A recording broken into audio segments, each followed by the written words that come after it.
to know that we are right, we are not wrong.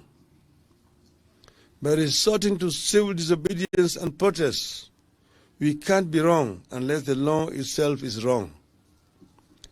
The same law that sets up governments and its institutions like parliament, the courts, the police, etc., allows us to picket, to protest, and engage in boycotts and present petitions.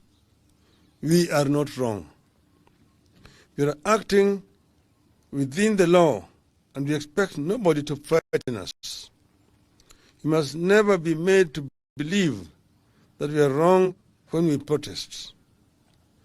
And Martin Luther said, and I quote,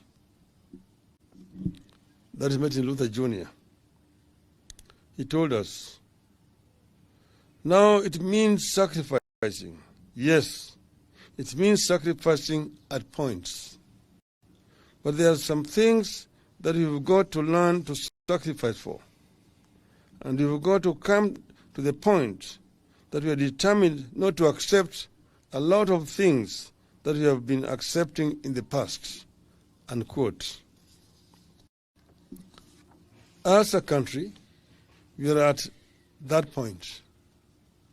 We invite all our people to prepare to join the Kamkunji in Nairobi and in different other places across the country on Friday.